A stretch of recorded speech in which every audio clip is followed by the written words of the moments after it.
Hello and welcome to the Pembroke Pines Book Club.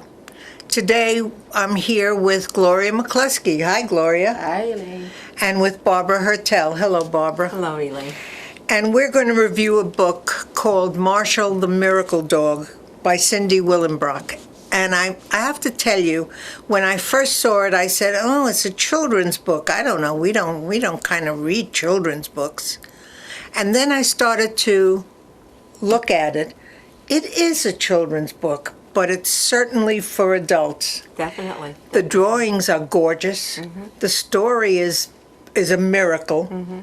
and it was a wonderful book. I thoroughly enjoyed it, and I recommended it to other adults. And I said, have you ever read a book called The Art of Racing in the Rain? That was written by a dog, and so is this, and it's just as wonderful. Well, don't you think, even though it's a child's book, we all have a child in us, and this book, I think, brings out that we can relate to. Yeah, exactly. Because all of us have had dogs or animals, For sure. and not someone like this poor dog went through, but you can relate to the child part of it because it brings it back to I childhood with the cried dogs. when I read this book. I did Elaine, too. you always cry. That's true. I always cry. No, but it addresses the major issue of bullying and Right. being afraid and trying to get your self-confidence back up. My two granddaughters, 9 and 12, read the book. The 12-year-old read the whole thing, and both of them were saying, "Wow, Nana, this is like the story of like what happens at school with the bullying and everything, and how you have to stand up."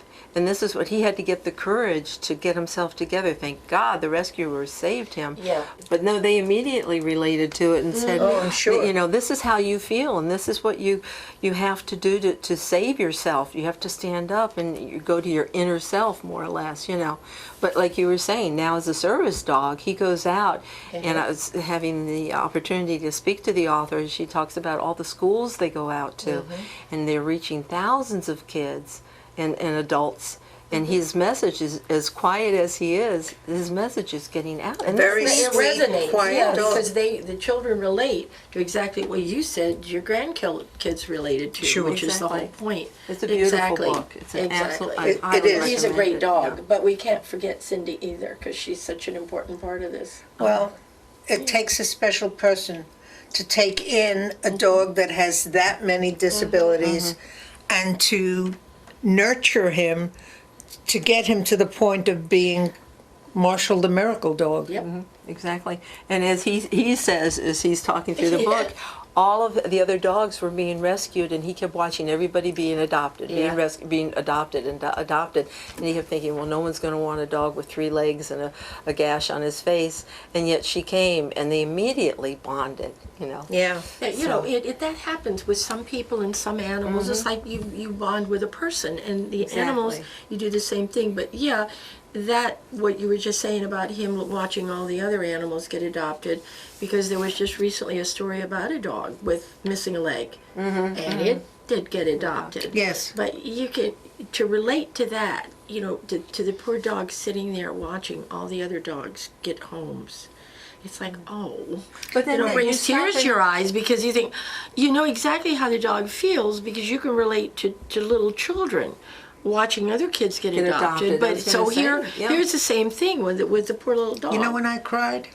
When he said, "I don't know why they pick on me. I didn't do anything I to did them." That's it anything too, wrong. yeah. I know. All the other children who sit in homes waiting to be adopted, and they maybe have, a deformity or a health issue, and they wonder, why isn't anyone coming for me? And then finally, some loving parent comes and gets Some them. people- and Cindy here's is the his thing, loving, so his loving mom. Yeah, you can and she- relate to that. Yeah, yeah. Because it's, even though it's a dog, it's the same feeling Exactly. that you have Well, for, they're both for a very dog special. or for people. Very Absolutely. Cindy is special, and Marshall is special. Marshall is cool.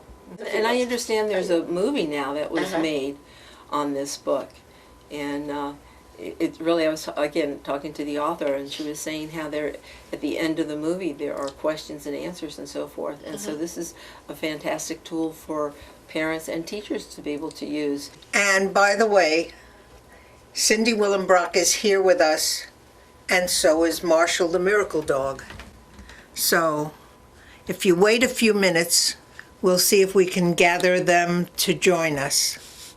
And here we are back with Cindy Willenbrook and Marshall the Miracle Dog. And Cindy, it was really a pleasure to read your book. Honestly, when I first got it, I said, a children's book, I don't know what this is going to be about.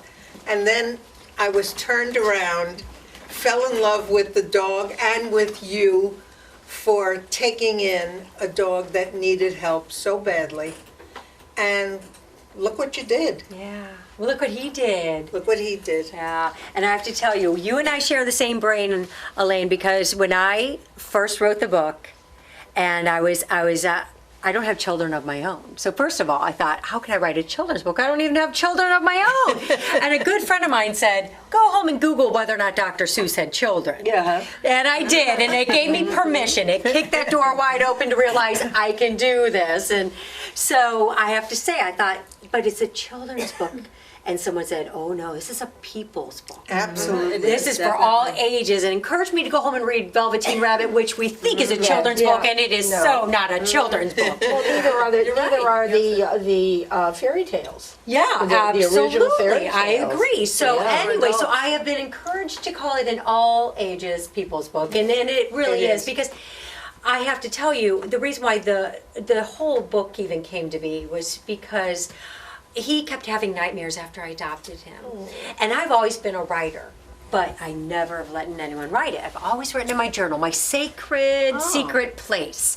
And I have to tell you, if I had thought that anyone would have read what I wrote in the middle of the night one night when he woke me up having a nightmare, when I started writing his story in my journal at midnight, it would not have been as good as it is, because I would have written it from my head, not my heart. Sure.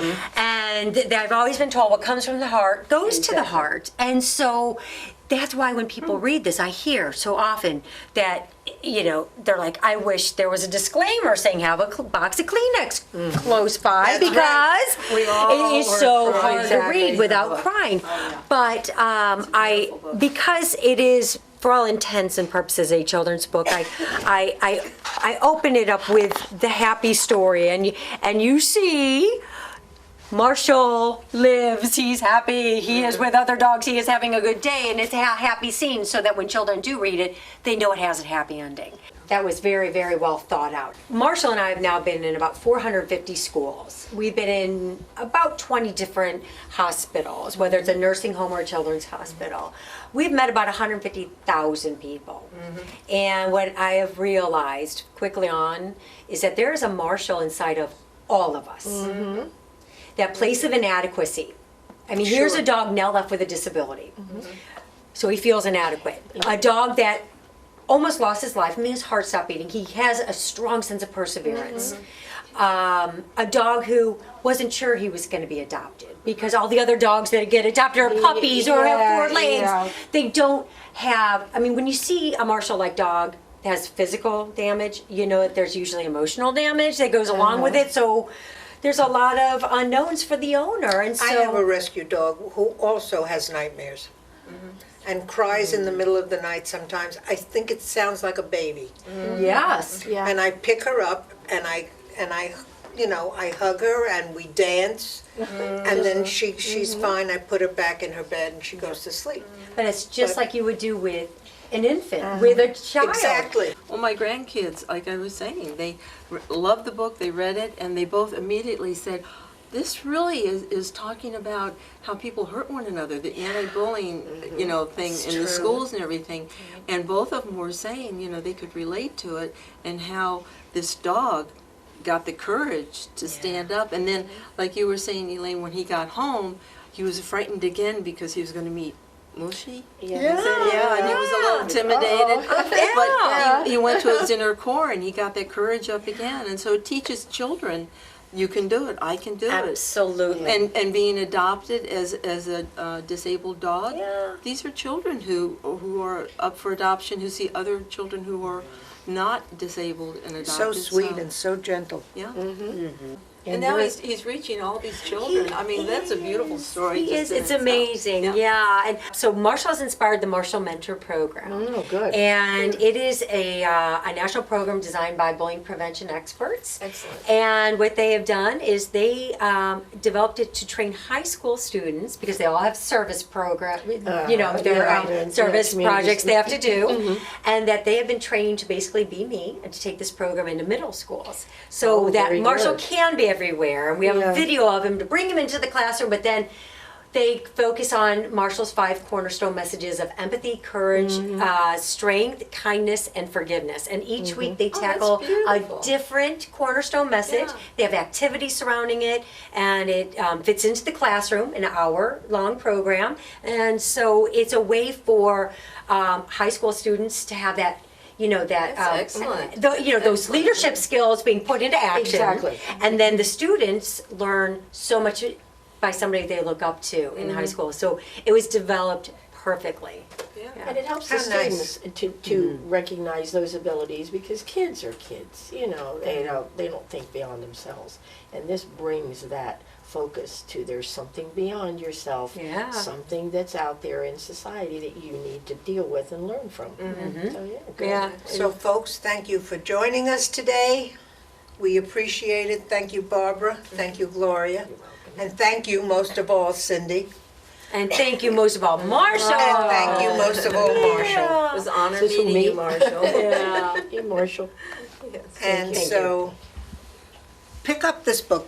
You can get it at bookstores in your neighborhood. Not gonna You can stop get it through Amazon. MarshallTheMiracle.com is the best way to get it signed and autographed by Marshall. And of course, the movie is from Amazon as well. So. Signed and autographed. Yeah, Okay. Marshall doesn't ask for much, but he does ask that his paw print is in each cute. copy. Awesome. Oh, cute, Marshall. Ah, Good that's job. lovely. Good job. Very good. For OCTV, I'm Elaine Kugelman, and thank you for joining us today for this wonderful review of Marshall the Miracle Dog.